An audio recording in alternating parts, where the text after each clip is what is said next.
Hello everyone, my name is Bill McGeeney and I'm a light pollution awareness advocate based in Philadelphia, Pennsylvania. This is the show where I bring you up to speed with light pollution news happening around the United States and beyond. If you're new to the term light pollution, welcome. Light pollution isn't a new term, although it has undergone some updates over the years. Initially, light pollution was fettered about by astronomers who first raised the alert to our disappearing nighttime. Back then, the term meant little more than irresponsible use of light that ended up muddying the sky darkness. Now, light pollution is largely regarded not just as societal blight, but also as a source of wide-reaching ecological disturbance and as a potential variable which impacts the likelihood of individuals succumbing to cancer. While early on, astronomers may have used the term pollution loosely, new facts seem to banter about all the time regarding the true impact of excessive light at night. Light pollution now firmly falls in line with every other pollution, just as impactful as air, water, and land pollution. I challenge anyone listening to find a place that is truly without light in their community.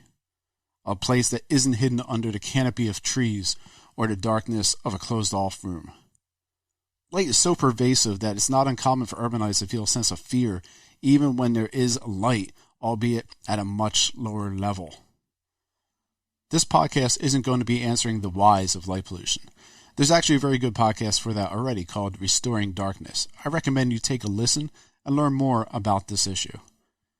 At the end of the day, I'm doing this because I love night, the endangered half of our day. Despite what your feelings may tell you, the reality is the night isn't any more scary or dangerous than the daytime. Places with high daytime violence have equally high nighttime violence. Burglars aren't deterred by lights, they're incentivized by opportunity. It's why most break-ins in residential buildings happen during the day, and most break-ins for businesses happen at night. Also, it's why cars sitting under a street light are more at risk to having their windows smashed should the owners leave something visible in the seat. Light pollution is the simplest of all pollutions to fix. Simply aim your lights down to the ground. Only use your lights when it's needed. If you're afraid of the dark or feel vulnerable at night, a motion sensor will do more than a steady floodlight ever will. And finally, use just enough lighting. A modest amount of lighting, especially when using new LED lights, goes a long way to improve visual acuity. Lastly, you may be familiar with the term dark skies. The term dark unfortunately evokes fear in our society. The phrase dark is always used to describe evil. Take, for instance, the often used combination of dark and scary. The phrase goes much further. Say into the darkness, which colloquially translates to a negative state of one's minds or activities. In this podcast, I attempt to extricate the use of the word dark from our conversations. I believe it does more to hinder light pollution mitigation than it does to improve it. It's unfortunate that the largest light pollution mitigation force is called the International Dark Sky Association.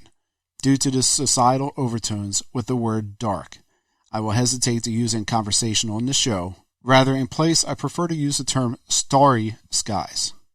Starry skies evokes a positive vision for what we are truly aiming to achieve.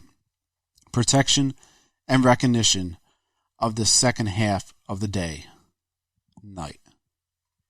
Thank you for joining me on this first episode of the Light Pollution News Podcast. I look forward to engaging and hearing from you, so please reach out to bill@lightpollutionnews.com or check out our subreddit, Light Pollution News. Thank you.